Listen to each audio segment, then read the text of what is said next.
chaîne pour votre lecture de projection sur le premier semestre de l'année 2021. J'espère que vous allez tous très bien. Alors, c'est pas la première fois qu'on fait ces lectures de projection, mais je vous rappelle quand même un petit peu le principe. Dans un premier temps, c'est une lecture qui concerne aussi bien votre signe solaire en Lion que votre signe ascendant en Lion ou votre signe lunaire en Lion, d'accord? Donc si vous êtes de signes solaires différents, n'hésitez pas à changer, à aller voir les autres lectures pour pouvoir vous faire une idée plus globale, plus générale de cette lecture qui reste quand même très générale, hein, on est bien d'accord, mais d'aller voir les autres vidéos vous permet de croiser les informations et de vous y retrouver peut-être un petit peu plus. Voilà, donc on va faire cette lecture sous la forme de la croix, hein, qu'on connaît maintenant, la méthode, je crois, dite de Sabbath. Donc cette lecture aura son extension qui est sur mon site internet dans les hors-séries, puisque c'est une lecture en série, c'est pas une lecture mensuelle. Et on va, à la fin de cette lecture, sortir 6 cartes, 6 arcanes majeures qui représenteront chacun des mois de ce mois de janvier au mois de juin 2021. Chacun de ces arcanes majeures sera redéveloppé après lors des lectures intuitives mensuelles. D'accord? C'est juste une projection, c'est se projeter sur les 6 prochains mois, c'est tout.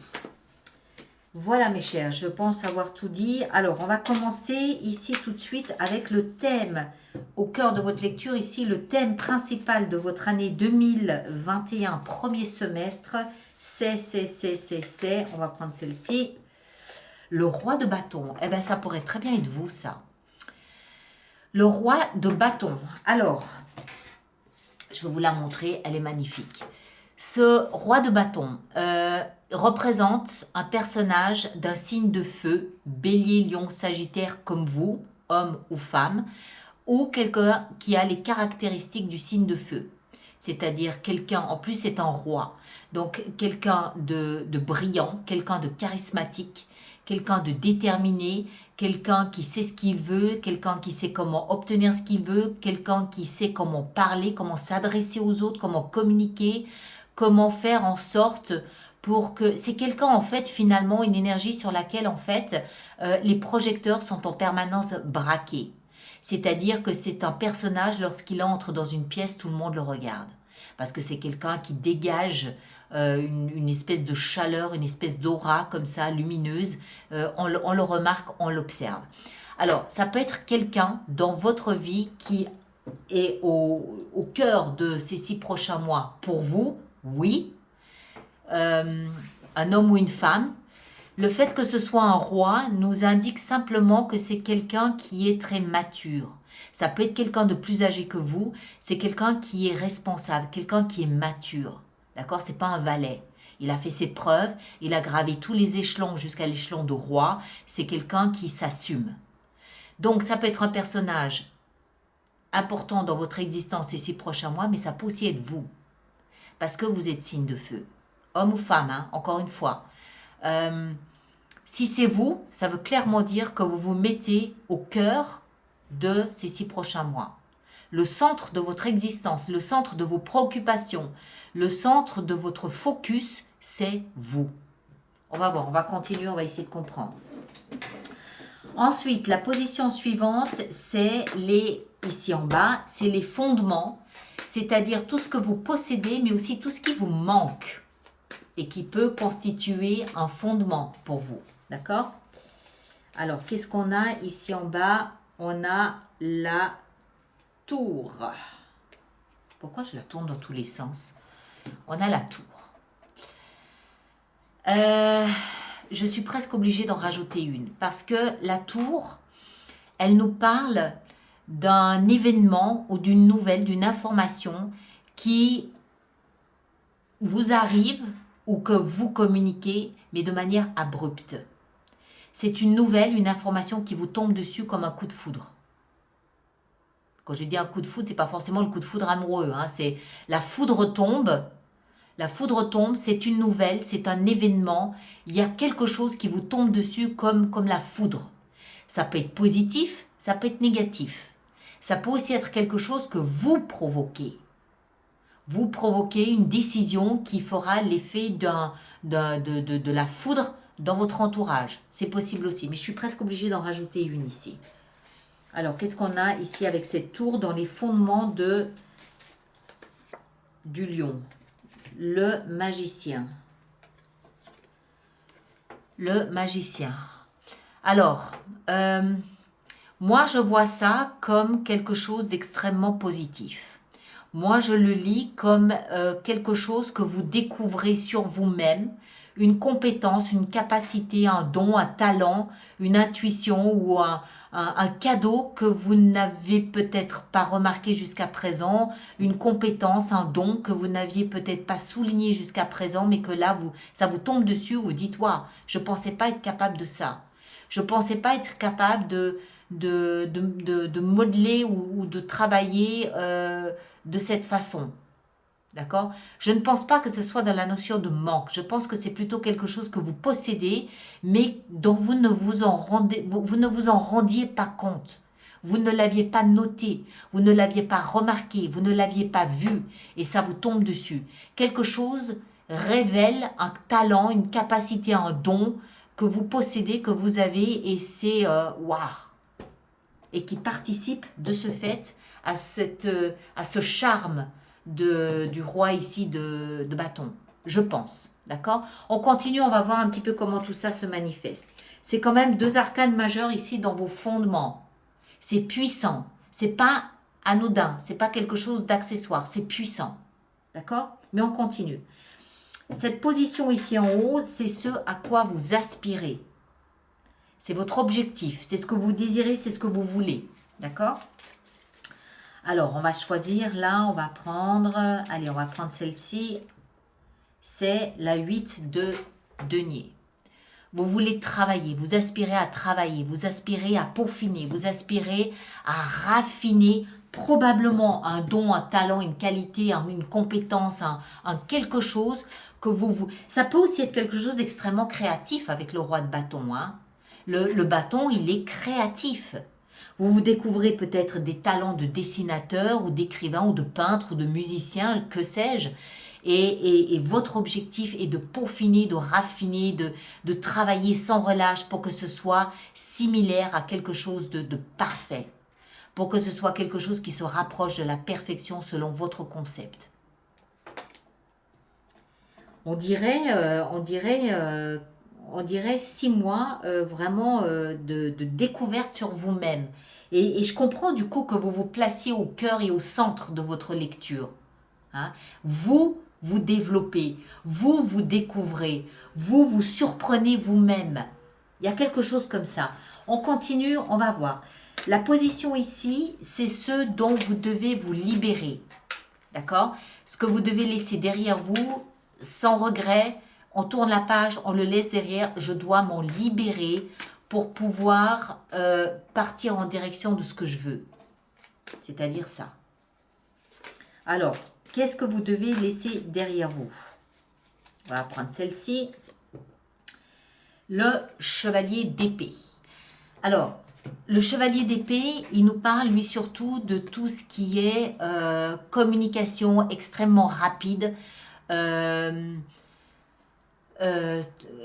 communication peut-être aussi un petit peu brutale.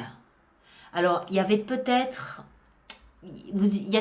chez vous un côté un peu cassant lorsque vous communiquiez à l'extérieur, quelque chose d'un peu dur, quelque chose de métallique dans votre manière de communiquer. Je ne suis pas là pour juger, c'est pas ça. Hein. Je vous dis ce que je perçois. Il y avait probablement quelque chose de très dur, de métallique dans votre manière de communiquer que vous devez désormais laisser derrière vous. Ça peut aussi être ça, ce talent que vous découvrez. Vous découvrez peut-être des talents d'orateur que vous essayez de peaufiner, de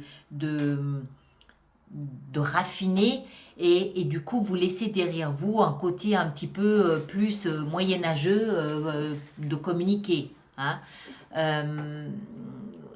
Si ça n'est pas quelque chose qui a un rapport avec la communication, ça peut être quelque chose qui a un rapport avec la rapidité d'action. Il y avait peut-être, c'est marrant, c'est la deuxième fois que je perçois ça aujourd'hui. Ça peut peut-être avoir quelque chose à voir avec de l'impulsivité, trop de trop d'énergie non canalisée dans votre manière d'exprimer ou de vivre ou d'agir. Hein. Peut-être trop d'énergie non canalisée, on va le dire comme ça, qu'il faut peut-être laisser derrière en essayant d'être plus structuré, en essayant d'être plus roi de bâton. Hein. Le roi de bâton, quelque part, sa simple présence suffit pour que tout le monde se taise et écoute ou s'apprête à écouter ce qu'il va dire. Bon, on va voir, on continue. La dernière position ici, c'est l'action à entreprendre ce prochain semestre. En d'autres termes, c'est un petit peu le conseil qui vous est donné pour ces 6 prochains mois. Alors, on a là, on va prendre celle-ci. Ça a quelque chose à voir avec ça, effectivement. Parce qu'ici, on a le chevalier de denier. Il est à l'exact opposé du chevalier d'épée. C'est-à-dire que ça reste 2 chevaliers, donc 2 actions, 2 façons d'agir dans sa vie, 2 manières d'entreprendre quelque chose dans sa vie. Une façon est très impulsive, un peu brutale, un peu brute de décoffrage, et l'autre, au contraire, est beaucoup plus... Elle prend son temps. L'autre façon d'agir, c'est une manière qui en fait se veut être dans la construction, se veut être quelque chose de très méthodique, étape après étape. Je prends mon temps, je m'assure que tout va bien, tout est bien posé à sa place. Une fois que tout est bien conforme à ce que je désire, je passe à autre chose. D'accord? Donc je pense que ça a quelque chose à voir avec peut-être un petit peu trop d'impulsivité non canalisée. Et vous vous découvrez ici peut-être... Alors, il faut aussi dire que ce roi de bâton, hein, qui est absolument magnifique, c'est l'acteur par excellence, c'est aussi un entrepreneur, le roi de bâton. Donc, il y a peut-être ici quelque chose que vous apprenez sur votre manière de vous positionner face aux autres, votre manière de donner des instructions, de donner des ordres, votre manière de hiérarchiser. Il y a peut-être quelque chose comme ça aussi, où vous vous découvrez ici. Moi, je pense à un talent, mais ça, encore une fois, chacun le place en fonction de ce qu'il vit, et que vous désirez ici peaufiner. C'est vraisemblablement l'image de vous que vous distribuez à l'extérieur, que vous souhaitez travailler. Vous voulez peut-être donner une meilleure image de quelqu'un de plus posé, de quelqu'un de plus serein, de quelqu'un de plus charismatique, de quelqu'un de plus confiant en lui. C'est plus cette image que vous souhaitez peut-être proposer à l'extérieur pour une raison ou pour une autre. Voilà, on ne va pas le savoir. Hein, d'accord? Alors, on va pousser un petit peu tout ça. Et puis, on va aller voir maintenant, mois après mois, comment tout ça se manifeste. Alors, on va commencer. OK. Alors, le mois de janvier. Comment se présente le mois de janvier pour nos amis du signe du lion, ascendant ou lune, hein, aussi, bien sûr. Alors, lion, on a janvier, on a les amoureux. Alors, les amoureux, ça peut nous expliquer ici que il y a peut-être un personnage en face de vous, un partenaire, qui vous oblige à reconsidérer votre manière de vous positionner, qui vous oblige à vous questionner sur votre façon de communiquer ou d'agir dans la vie. Hein, d'accord? Si ça n'est pas un partenaire, c'est le reflet de vous-même dans le miroir qui vous oblige à vous interroger sur votre façon, sur votre impulsivité, on va le dire comme ça, ou votre trop-plein d'énergie. C'est votre propre reflet dans le miroir qui vous oblige à vous interroger sur votre propre trop-plein d'énergie. En janvier. Donc vraiment un vrai mois de janvier où on s'interroge sur soi, sur l'image qu'on délivre à l'extérieur, sur qui on est, ce genre de choses. D'accord? Alors, le mois de février, notre joli mois de février, on a, vous, le soleil. Le soleil représente le signe du lion, c'est-à-dire vous. Le soleil représente l'amour, la chaleur de l'amour, la chaleur des sentiments. Le soleil représente la clarté, la compréhension, le rire, la joie de vivre, tout ça. Alors, ça peut être, encore une fois, parce qu'un partenaire est là et vous oblige à vous reconsidérer. Du coup, vous comprenez qu'il y a peut-être aussi beaucoup à y gagner, il y a peut-être beaucoup de joie et d'amour là à aller explorer, et que cette exploration de quelque chose d'extrêmement positif vous oblige du coup à vous interroger un petit peu sur l'image que vous donniez de vous. Lorsqu'on a quelqu'un qui nous renvoie le reflet d'une personne extrêmement brillante, à un moment donné, on se dit, mais est-ce que c'est un reflet réel ou est-ce que c'est quelque chose d'illusoire? D'où cette interrogation, quelle est finalement l'image que je dégage de moi à l'extérieur? On continue, le mois de mars. Le mois de mars, on a la force. Je vous ai dit une bêtise tout à l'heure. Le soleil... Oui, le soleil, c'est en fait la planète du lion. D'accord? Le soleil, c'est la planète du lion. La force, c'est le signe du lion.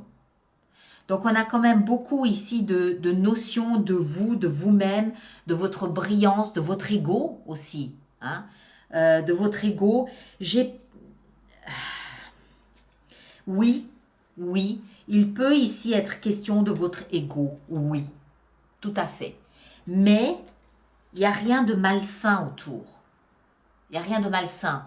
Donc, c'est un ego, on va dire, protecteur, bienfaiteur, un ego sain, pas un ego malsain, un ego démesuré, un ego purifié, nettoyé, où on se rend compte peut-être qu'on communiquait d'une manière et que là, on va peut-être changer notre façon d'agir dans la vie. C'est comme si, en fait, le lion prenait de la maturité ce premier semestre 2021. C'est comme si vous preniez un coup de plomb, d'aplomb, un coup de plomb, un coup d'aplomb, un coup de maturité de votre existence. Parce qu'il y a beaucoup d'énergie qui se ramène à vous. Qui êtes-vous, lion? Quelle image dégagez-vous aux yeux des autres? Quelle énergie est-ce que vous rayonnez autour de vous? Il y a quelque chose dans ce goût-là. Pour moi, ici, vous vous rendez compte que vous avez plus à offrir que ce que vous offrez, je pense. Bon, on continue, on verra. Hein. Janvier, février, mars, le mois d'avril. Qu'est-ce qu'on a au mois d'avril? On a le diable, la tentation. Ben forcément, à force de briller, l'énergie du diable fait son apparition. Ouais. Tentation au mois d'avril. Tentation. On va développer tout ça après. Au mois de mai, qu'est-ce qu'on a au mois de mai? On a la tempérance. On revient à quelque chose de plus tempéré. C'est bien, le diable, l'énergie du diable n'était là qu'un seul mois. C'est une très bonne chose. On revient au mois de mai à quelque chose de plus modéré, quelque chose de plus harmonieux, quelque chose de plus équilibré, quelque chose de plus sain. D'accord? C'était peut-être juste...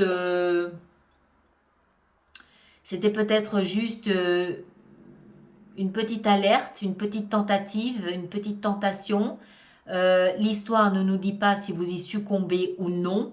Moi, ce que je comprends, c'est qu'avec autant de brillant de votre énergie, avec autant de lumière que vous dégagez, vous en dégagez là, vous en dégagez ici, vous en dégagez là avec le magicien, avec autant d'attraction ou d'attractivité.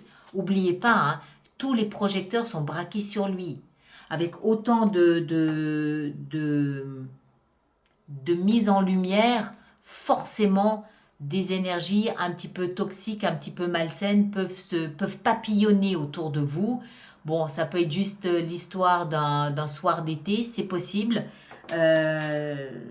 Voilà. Il semble en tout cas que vous reveniez à quelque chose de plus sain, de plus serein, de plus équilibré, de plus harmonieux, de plus paisible au mois de mai. Au mois de juin, on a la grande prêtresse. Alors, je ne peux pas m'empêcher de relier cette grande prêtresse ici au magicien. La grande prêtresse, c'est tout le côté mystique de la vie. C'est tout le côté invisible qu'on ne voit pas et pourtant qu'on sait être là. C'est notre intuition, c'est tout ce qui se passe à l'intérieur de nous, c'est tous ces messages qu'on perçoit, c'est toute notre connexion à l'invisible, à l'autre monde, l'autre univers, celui de nos êtres chers qui sont partis, celui de nos guides, celui de, vous l'appelez comme vous voulez, hein, vous lui donnez le nom que vous voulez, l'autre monde. Elle fait le pont entre les deux. La grande prêtresse, elle symbolise tout ce qui est caché de nos yeux, mais qui pourtant est bien présent, bien réel, et qu'on sait être bien présent, bien réel. Donc moi, je ne peux pas m'empêcher de la relier au magicien pour nous expliquer ici que il y a peut-être que vous devenez spirituel, plus spirituel, peut-être que vous vous développez davantage dans votre intuition, peut-être que vous vous rapprochez de dons, de talents, de compétences que vous percevez en vous et que vous tâchez de développer. Ça peut être quelque chose comme ça au mois de juin, d'accord? C'est beaucoup d'intuition, beaucoup d'intuition. Et forcément, pour moi, c'est relié à ça ici, à ce qui se passe là. Mais bon, on va voir tout ça après. On va donc maintenant, donc je pousse un petit peu tout ça, voilà, pour récupérer un peu de place. Et on va voir maintenant comment on va pouvoir faire notre extension avec tout ça.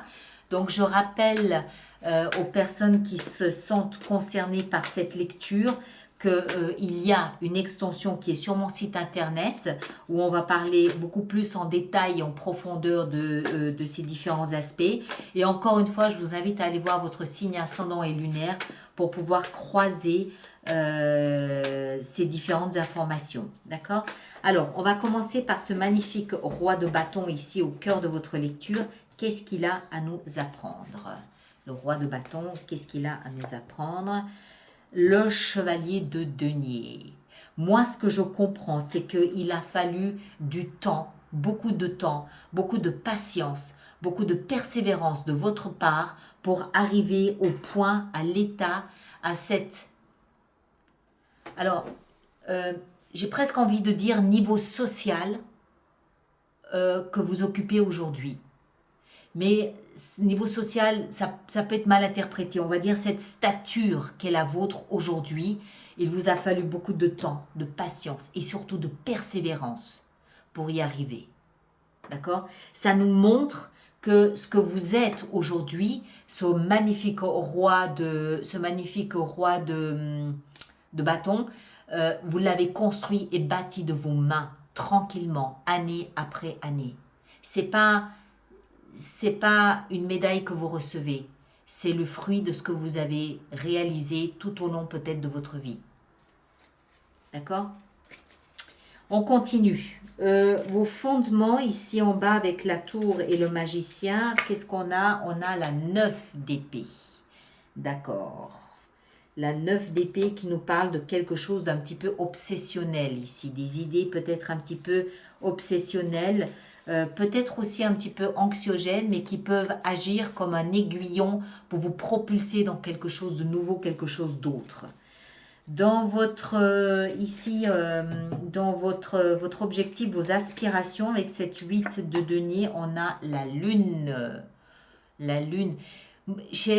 La lune, encore une fois, ici, elle peut parler d'intuition. Hein. Elle peut nous parler d'intuition, de magie, d'inconscient, d'invisible, de vie intérieure. Il y a quelque chose d'intéressant là qui se profile entre ce que vous ressentez et ce que vous réalisez. Moi je crois, je peux me tromper, mais je crois que vous vous découvrez beaucoup d'aspiration intérieure, beaucoup de spiritualité intérieure, beaucoup d'intuition, c'est comme si vous vous ouvriez à votre vie spirituelle. C'est comme si vous vous ouvriez à ce qui est invisible aux yeux, mais que vous sentez, que vous vivez à l'intérieur de vous. Il y a une espèce de grande ouverture comme ça. Je le perçois comme ça. Mais on va voir, on va continuer. Ce que vous devez laisser derrière vous, cette impulsivité. 9 de coupe. 9 de coupe qui nous explique que c'est en fait ce que vous désirez. Il va probablement falloir en rajouter une là, je pense, durant l'extension. On va aller voir ici le conseil qui vous est donné, l'action à entreprendre pour ce prochain semestre avec le chevalier de denier, un nouveau départ. Un nouveau départ dont la foi en vous, en votre chance, en votre vie, en votre légitimité, en vos capacités, la foi en vous est immense. J'ai l'impression qu'on a ici un lion version 2021. Hein, quelque chose comme ça. Comme si vous vous découvrez, je ne peux pas m'empêcher de le placer là. Comme si vous vous découvriez une ouverture sur un monde invisible que vous ne vous connaissiez pas. Et vous allez l'explorer. Vous allez entrer dedans, vous allez l'explorer. Et c'est ce qui va vous permettre de briller comme vous brillez. Hein? D'accord? 2 d'épée ici, un choix à faire. D'accord, mes très chers? Alors voilà, on va donc développer tout ça sur l'extension qui est sur le site internet alice-nicolas.com. Je peux décider de rajouter des cartes si j'estime que c'est nécessaire. Encore une fois, allez voir votre signe ascendant et lunaire pour avoir d'autres infos. Et je vous rappelle que nous allons donc, au mois de janvier prochain, développer cette énergie ici des amoureux pour essayer de comprendre de quelle façon cette carte, cette énergie va impacter votre mois de janvier et probablement de ce fait produire une sorte d'effet domino sur le reste de votre semestre 2021. D'accord ? Donc, merci de partager, de liker, de laisser vos commentaires, vos messages. Et puis, on se retrouve donc au mois de janvier pour cette nouvelle lecture. OK? Merci à vous tous et à très bientôt. Merci bien.